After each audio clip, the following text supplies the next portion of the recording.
Magandang araw, grade 10 students! Ang ating pong pag-aaralan ngayong araw ay patungkol sa suliraning pangkapaligiran sa sariling pamayanan. Sa ating mga nakaraang aralin, pinag-usapan po natin ang iba't ibang kalamidad ng patungkol sa climate change at mga ahensya ng gobyerno na tumutugon at tumutulong sa panahon ng kalamidad.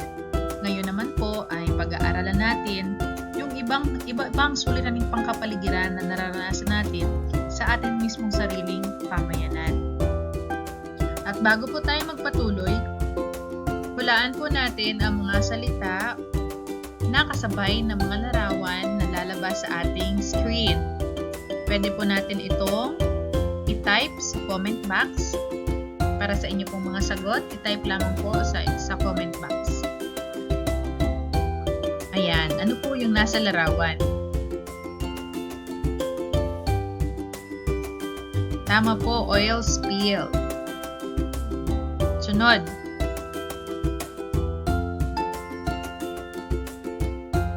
Yan po ay deforestation o deforestation.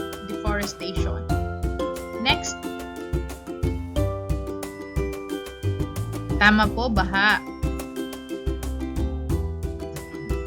Ang sunod naman ay basura. Next,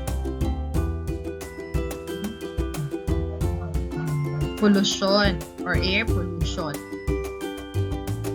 Sa araw na ito, inaasahang ang mag-aaral ay natutukoy ang mga suliraning pangkapaligiran sa nararanasan sa sariling pamayanan, natatalakay ang mga hakbang ng pamahalaan sa pagharap sa mga suliraning pangkapaligiran sa sariling pamayanan, at napahahalagahan ang importansya ng tamang pagtatapon ng basura at iba pang gawaing makakatulong sa pagsasaayos ng ating kapaligiran.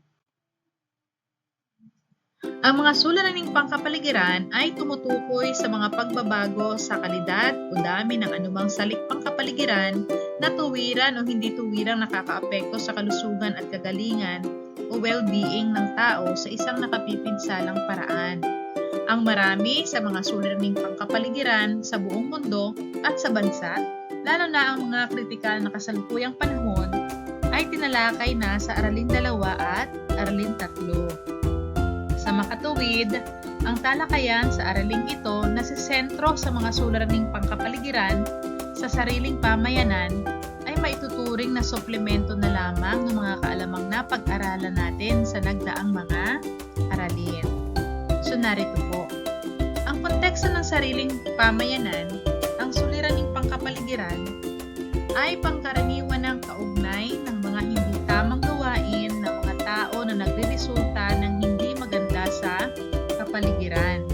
Sa makatuwid, ang pangkaraniwang mga suliraning pangkapaligiran sa sariling pamayanan ay katulad din o may malaking kaugnayan sa mga panganib o kalamidad na bunga ng mga gawain ng mga tao o yung tinatawag nating man-made calamities. Sa mga unang aralin, binanggit natin na ang human-induced calamities ay tinatawag ding anthropogenic. Tinalakay po natin ito noong nakaraan. Sa bahaging ito ay paiigtingin lang ang pagtalakay sa mga sangkot na suliraning pangkapaligiran upang magkaroon ng lalong kamalayan ukol sa kahalagahan ng mga ito bilang paksa sa ilalim ng kontemporaryong issue. Ang oil spill ay panakanakang nararanasan ng ilang pamayanang malapit sa baybaying dagat. Ang deforestasyon ay kinakaharap ng mga pamayanang malapit naman sa mga kagubatan o bundok na pinagsasagawaan ng malawakang laging. Ang flash flood at landslide naman ay panakanakaring nararanasan ng ilang lugar sa bansa, lalo na kapag may malalakas at walang patid na pag-ulan. Ang ilan pa sa mga pangkaraniwang suliraning pangkapaligiran na sa marami kung hindi man sa lahat ng mga mamayan sa Pilipinas ay ang baha at polusyon. Nakakaalarma na sa inilabas ng Numbeo.com na Pollution Index 2016 mid-year ukol sa ginawang pagsukat sa polusyon sa lahat ng lugar sa buong mundo ay pang-10 po o tinuturing na pang-10 sa pinakamarami sa buong mundo ang Maynila na mayroong pollution index na 93.70. Ang sumunod naman ay ang Makati. Nasa ika-55 po siya na mayroong pollution index na 74.12. Ang pang-66 o pang-66 ay ang Cebu na mayroong pollution index na 72.21.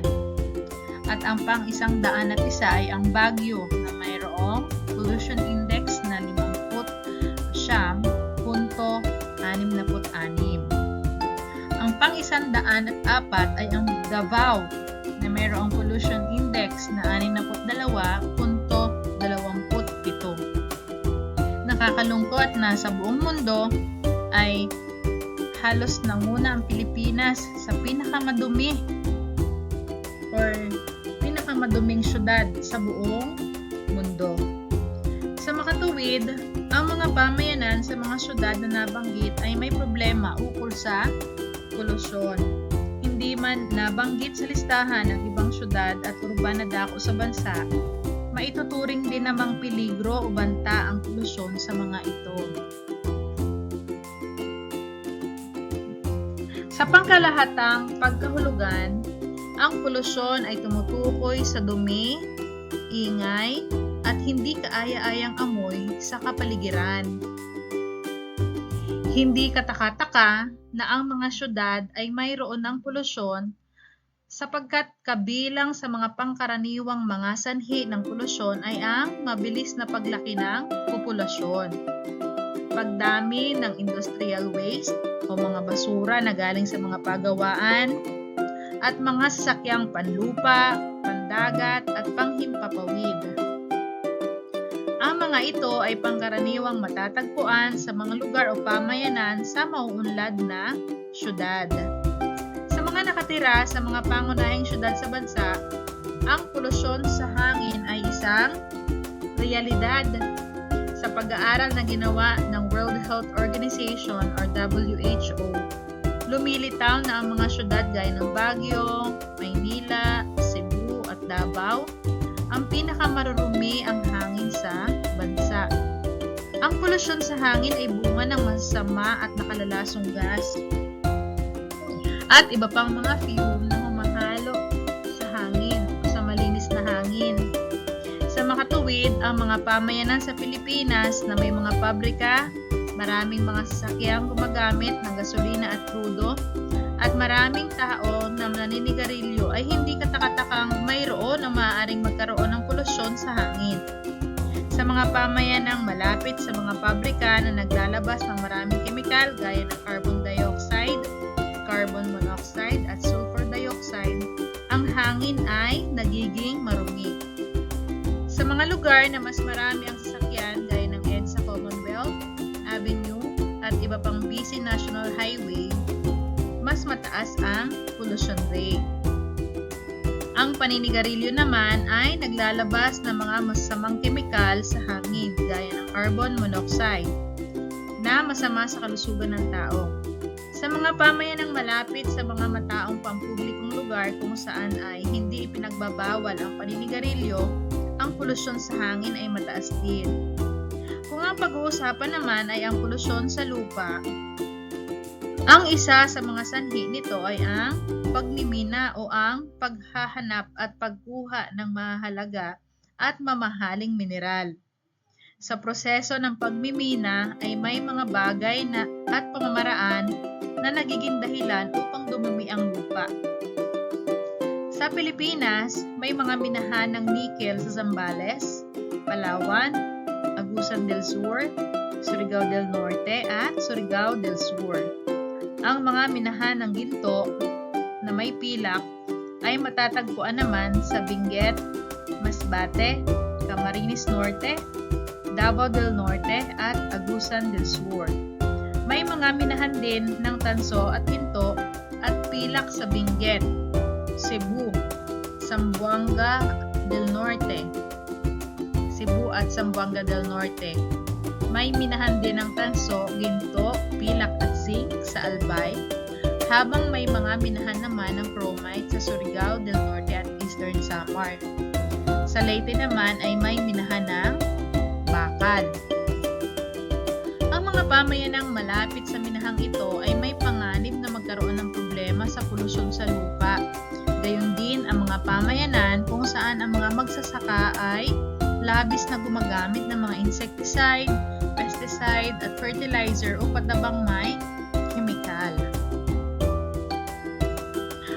Marumi or polluted rin ang lupa sa mga lugar na pinagtatapunan ng mga nakakalasong dumi or toxic waste at mapaminsalang kemikal gaya ng mga basurang galing sa mga bahay, ospital at mga pabrika. Ang polusyon sa lupa ay maaaring magdulot ng mga sakit tulad ng cancer, problema sa balat at iba pa. Ang polusyon sa tubig ay problema o panganib namang kinakaharap ng mga pamayanang nasa tabi o malapit sa sapa, lawa o ilog na walang habos na pinagtatapunan ng mga basura, lalo na kung ang mga basura ay nakakalason kapag ang mga ito ay itinatapon sa tubig. Ang mga ito ay humahalo at nagpaparumi sa tubig. Polusyon din sa tubig ang problema ng mga pamayanang nasa tabi ng mga ilog o dagat na pinagtatapunan ng mga pabrika ng mga kemikal na hindi na nila ginagamit. Kapag humalo kasi sa tubig ang mga kemikal na ito ay maaaring makapagpatay o magdulot ng sakit sa mga isda. Ang mga isda o anumang pagkain na mula sa tubig na kontaminado ng basura ay maaaring magdulot ng sakit sa mga taong kakain ng mga ito. Ang mga informal settler naman na nakatira malapit sa mga tubig, sapa, ilog o dagat ay may problema rin sa polusyon sa tubig, lalo na kung wala silang maayos na palikuran at waste management. Baha naman ang suliraning pangkapaligirang nararanasan ng mga pamayanan kung saan ay madalas na naiipon ng tubig dahil sa pagbara ng mga daluyan ito. Nagkakaroon ng bara ang mga paagusan ng tubig dahil na rin sa kapabayaan o kawalan ng disiplina ng mga tao. Madalas kasi kung saan ang ilog, doon din sila nagtatapon ng kanilang mga basura. May mga pamayanan naman na flood prone dahil sa ang lugar na kinaroroonan ay likas na mababa. Ang ilan sa halimbawa nito ay tinatawag na Kamanaba, or Ka stands for Caloocan, Ma stands for Malabon, Na stands for Nabotas, at saka Va stands for Valenzuela or Kamanaba. So, nasa Metro Manila po lahat ng lugar na ito. Dahil sa iba't ibang dahilan, madalas din ang pagbaha sa mga lungsod ng Parañaque, Pasay, Makati, Mandaluyong, Quezon, Las Piñas, Manila at Taguig, at munisipalidad ng Pateros. Ang mga pamayanan sa ilang probinsya gaya ng Cavite, Bulacan, Pampanga, Ifugao, Kalinga, Abra, Surigao del Norte, Surigao del Sur, Agusan del Sur at Agusan del Norte ay madalas ding bahain.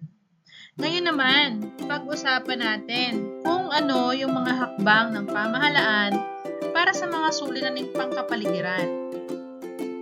Ang mga hakbang ng pamahalaan sa pagharap ng mga suliraning pangkapaligiran ay makikita sa mga gawain at pagtugon ng mga ahensya nito na nilikha para sa nararanasang kalamidad, panganib at suliraning pangkapaligiran sa bansa. Ang mga ahensyang ito ay natalakay na natin doon sa ating mga unang aralin. Ganun pa man, ang isa pang aspeto ng mga hakbang ng pamahalaan ay ang mga batas na nililikha nito bilang pagtugon sa mga suliraning pangkapaligiran. Una ay ang Republic Act 7586. Ito ay kilala rin bilang National Integrated Protected Areas System Act of 1992. Ang batas na ito ay kumikilala sa kritikal na kahalagahan ng pangangalaga at pagpapanatili sa mga likas na biological at pisikal na pagkakaiba-iba sa kapaligiran. Ang Republic Act 7942 naman, ito ay tinatawag ding Philippine Mining Act of 1995. Tinatakda ng batas na ito ang pagkilala sa lahat ng yamang mineral na matatagpuan sa mga lupaing pampubliko at pribado na nasa loob ng hangganan at tanging zonang ekonomiko ng Pilipinas bilang pag-aari ng Estado. Republic Act 9003. Ito ay ang Ecological Solid Waste Management Act of 2003. Ang mga batas ay nagtatakda ng mga kinauukulan ng iba't ibang mga pamamaraan upang makolekta at mapagbukod-bukod ang mga solid waste sa bawat barangay. Ang Republic Act 8749 naman, ito ay tumutukoy sa Philippine Clean Air Act of 1999. Sa pamamagitan ng batas na ito, itinataguyod ng Estado ang isang patakaran upang makamit ang balanse sa pagitan ng kaunlaran at pangangalaga ng kalikasan. Kinikilala ng Estado ang karapatan ng mga mamamayang makalanghap ng malinis na hangin at magamit ng kasiyasiya ang lakas ng yamang likas. Ang Presidential Decree 1067, tinutukoy ng Water Code of the Philippines o PD 1067, ang tubig sa karagatan na nasa jurisdiksyon ng Pilipinas. Pangunahing nilalayo ng batas na maitatag ang mga batayan sa konserbasyon ng tubig. Hinahangad din ng batas na ito na matukoy ang mga karapatan at obligasyon ng mga gumagamit ng tubig, gayon din ang proteksyon ng mga nasabing karapatan. Republic Act 9147. Ito ay ang Wildlife Resources Conservation and Protection Act. Ito ay ukol sa konserbasyon at proteksyon ng maiilap na hayop at ng kanilang tirahan na mahalaga upang mapaunlad ang ecological balance at ecological diversity. Ang batas na ito ay regulasyon sa pangongolekta at pangangalakal ng mailap na hayop at pagsuporta sa ng mga pag-aaral tungkol sa konserbasyon ng biological diversity. Batas Pambansa 7838. Ito rin ay tumutukoy sa Department of Energy Act of 1992 upang makasiguro na patuloy at sapat ang supply ng enerhiya at makatutugon ang pagpapaunlad ng kabuhayan ng bansa. Itinatag ang Department of Energy or DOE. Nilalayon ng kagawarang ito na isaayos, subaybayan at isakatuparan ang mga plano at programa ng pamahalaan na may kaugnayan sa eksplorasyon, pagpapaunlad at konserbasyon ng enerhiya. Republic Act 9275. Ito ay ang Philippine Clean Water Act of 2004. Ang batas na ito ay para sa proteksyon, preserbasyon, at pagpapanumbalik o revival ng kalidad ng malinis na tubig sa bansa at maging ng tubig sa dagat. Presidential Decree 705. Ang PD 705 naman o Revised Forestry Code ay tungkol sa pagpoprotekta sa pagpapaunlad at rehabilitasyon ng mga lupaing pangkagubatan o forest lands at kakahuyan sa bansa. So yan po yung mga batas na sumusuporta at nagpoprotekta sa ating mga kapaligiran. Sabi sa Genesis chapter 2 verse 15, at kinuha ng Panginoong Diyos ang lalaki at inilagay sa halamanan ng Eden upang kanyang alagaan at ingatan. Kinikilala natin na ang lahat ng nilikha ay pag-aari ng Diyos at tayo ay may pananagutan sa Kanya bilang mga katiwala ng sangnilikha. Bilang tao, alagaan natin ang ating tinitirhang mundo dahil ito'y pinagkatiwala sa atin upang pagyamanin at alagaan. So be aware of your own impact. That's all for today and thank you!